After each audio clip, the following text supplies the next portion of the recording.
Hello guys, இன்னைக்கு நம்ம video என்னன்னு பார்த்தோம்னா இந்தியாவுக்கும் அமெரிக்காவுக்கும் நடக்கிற பிரச்சனை பற்றி தான் நம்ம பார்த்துக்கிட்டு இருக்கோம். தொடர்ந்து இன்றைக்கும் அது வரிசையில் என்ன வீடியோ இன்னைக்கு இல்லை என்ன பிரச்சனை நடந்திருக்குங்கிற மாதிரி இந்த வீடியோவில் பார்க்க போகிறோம். வீடியோக்குள்ளே போகிறதுக்கு முன்னாடி நான் உங்கள் Sameer, welcome to Sameer views. வாங்க வீடியோக்குள்ளே போகலாம்.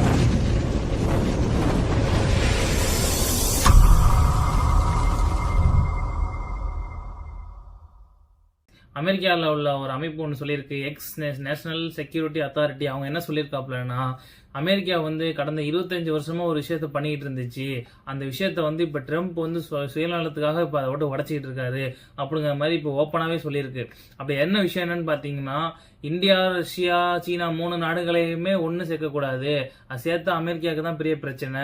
அதை எதிர்த்து தான் நம்ம இருக்கணும். அதை பிரிச்சு தான் எப்போதுமே வச்சிருக்கணுங்கிற ஒரு ஸ்ட்ராட்டஜியை கடந்த 25 வருஷத்துக்கு மேல ஃபாலோ பண்ணிட்டு வந்துட்டு இருக்கு. இப்போ ட்ரம்ப் சொந்த ஒரு சுயநலமான பிரச்சனைக்காக என்ன பண்ணிட்டாருன்னா, அதை அப்படியே உடைச்சிட்டாரு அப்படிங்கிற மாதிரி இப்ப சொல்லியிருக்காங்க. ஏன்னா பாத்தீங்கன்னா, அவர் பண்ற வேலைனால இப்போ சீனாவும், ரஷ்யாவும், இந்தியாவும் 3 நாடுகளுமே ஒன்னு சேர்ற மாதிரி இப்போ வந்துகிட்டு இருக்கு. இது ரொம்ப பெரிய பிரச்சனை அமெரிக்காவுக்கு அப்படிங்கிற மாதிரி அவர் சொல்லியிருக்காரு.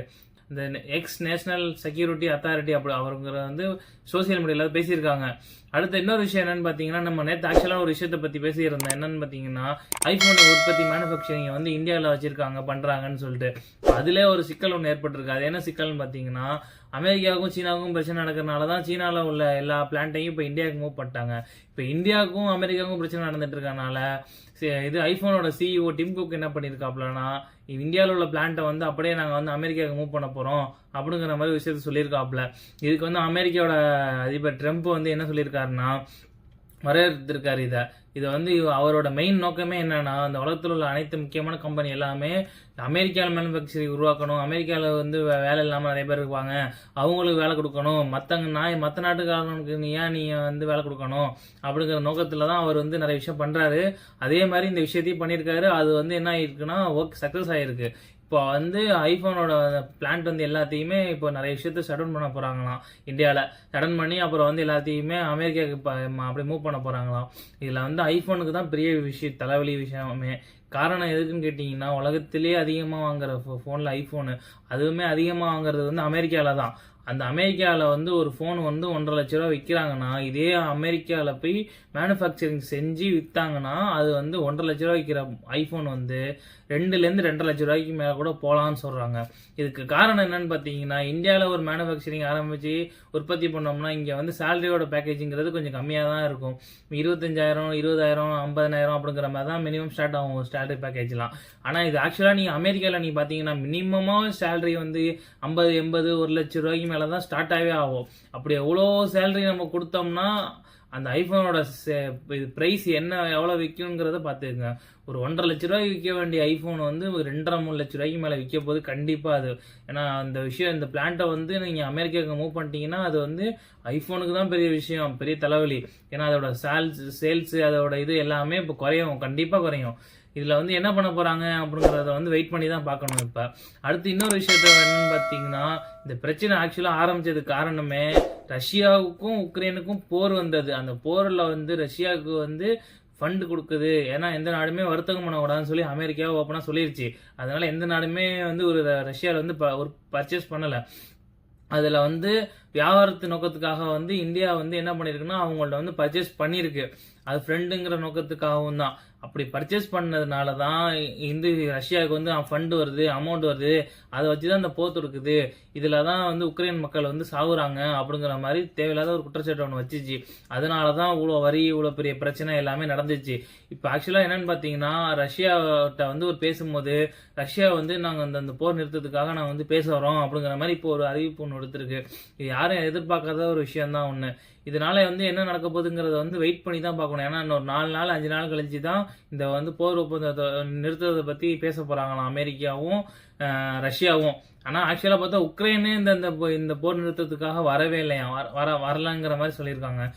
ரஷ்யாவும் அமெரிக்காவும் மட்டும் பேச போகுது போல இருக்கு. இதுல ரஷ்யா என்ன முடிவெடுக்க போகுது, இந்த போர் நிறுத்துவோமா வேணாமா அப்படிங்கறத வச்சுதான் இந்த இவ்வளவு பெரிய விஷயம் நடக்க போகுது. இதுல நிறுத்திட்டு இந்த போர் இனிமே கிடையாது அப்படிங்கிற மாதிரி சொல்லிட்டாங்கன்னா, இந்தியாவில் உள்ள விதிக்கப்பட்ட அத்தனை % டேக்ஸும் எல்லாமே நீக்கப்படும். அதே மாதிரி இந்த ஐஃபோனுங்கிறது வந்து எப்படிங்கிறது வந்து தெரியலை, அது மாறும், அங்கே தான் போப்பதான் மறுபடியும் இங்கே வந்துருமா அப்படிங்கிறதுனால எனக்கு தெரியலை எனக்கு ஆக்சுவலாக. இனிமே வர வீடியோவில் வந்து தான் தெரியும் என்ன நியூஸ் வந்திருக்கு, எப்படி சொல்லியிருக்காங்க அப்படிங்கிறத வந்து இனிமே உள்ள வீடியோவில் தான் பார்க்க போகிறோம். இப்போ வந்து சப்போஸ் ரஷ்யா வந்து ஓகே நான் ஒத்துக்கிட்டேன்னா இப்போ இந்தியாவுக்கு வந்து ஜிடிபி லெவலில் இன்க்ரீஸ் ஆகும். இந்தியாவுக்கு ஆக்சுவலாக இப்போ சொன்னதுனாலே ஏகப்பட்ட பிரச்சனை. திருப்பூரில் உள்ள நிறைய பெனின் கிளாத் கம்பெனிகள்லாம் வந்து அவங்களோட உற்பத்திகளை வந்து கொஞ்சம் கொஞ்சம் குறைச்சிட்டாங்களாம். காரணம் அமெரிக்காவோட சேர்ந்த நிறைய கம்பெனிகள் வந்து இப்போ வந்து அங்கே இதில் வந்து நிறைய ஆர்டர் வந்து கொடுக்கறது இல்லையா, நிப்பாட்டிட்டாங்களாம். ஏன்னா வந்து அங்கே ஆர்டர் கொடுக்கறனால அது அமெரிக்காவுக்கு போகும்போது வரி அதிகமாக போயிடுது, அதனால அங்கே நிப்பாட்டிட்டு வேறு இடத்துல வாங்குறதுக்கு மாதிரி பிளான் போட்டிருக்காங்களாம். இப்போ ஆக்சுவலாக வந்து இப்போ இந்த பிரச்சனைகள்லாம் ஒரு முடிவுக்கு வந்துட்டுனா இந்தியா வந்து கொஞ்சம் முன்னேறிடும். ஆனால் இந்தியாவுக்கு அதுதான் இப்போதைக்கு நல்லதும் கூட. காரணம் வந்து என்னன்னா இந்தியா வந்து ஒன்று வந்து இந்த சைடு எடுக்கணும் இல்லை அந்த சைடு எடுக்கணும் அப்படிங்கிற நிலவில் இல்லாமல் நடுநிலையில இப்போ வச்சுக்கிட்டு இருக்கு. காரணம் வந்து எப்படின்னா இந்தியா ஆக்சுவலாகவே நடுநிலையாக தான் எல்லா நேரத்துலையுமே இருக்கும். அது வந்து ஏன்னா இந்தியாவை பகிச்சிக்கவும் கூடாது, இந்தியா கூட ரொம்ப க்ளோஸாகவும் போயிடக்கூடாது அப்படிங்கிற மாதிரி தான். எதுக்குன்னா அமெரிக்காவை பகிச்சிக்கிட்டோம்னா எப்படின்னா இந்தியாவோட வந்து பொருளாதார தடை போட்டுரும், அந்த மாதிரி நிறைய விஷயத்தினால இந்தியா வந்து பாதிக்கப்படும். ஏன்னா இந்தியா வந்து இப்போதான் வளர்ந்து வந்துகிட்டு இருக்க நாடு. அப்போ வந்து இந்தியா வந்து ரொம்ப க்ளோஸாக போயிட்டுனா அப்போ அதோட ஃப்ரெண்ட்ஸ் நாடுகள்லாம் வந்து பாதிக்கப்படும். இதனால வந்து இந்தியா வந்து நடுநிலையாக வைக்கிறது தான் நல்லதுன்னு கூட.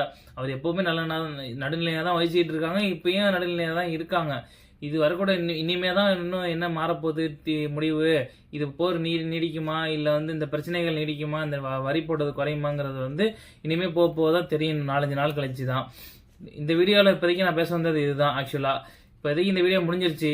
இன்னொரு நாள் இன்னொரு வீடியோவில் உங்களை சந்திக்கிறேன். Until then bye, see you. I am your Sameerdeen. Thank you. இந்த வீடியோ பிடிச்சிருந்துச்சுன்னா மறக்காமல் லைக் பண்ணுங்க, கமெண்ட் பண்ணுங்க, மறக்காமல் மற்றவங்களுக்கு ஷேர் பண்ணிவிடுங்க, மறந்துடாமல் சப்ஸ்கிரைப் பண்ணுங்க, பெல் ஐக்கானை கிளிக் பண்ணிவிடுங்க. இன்னொரு நாள் உங்களை சந்திக்கிறேன். பாய், see you. Thank you for watching.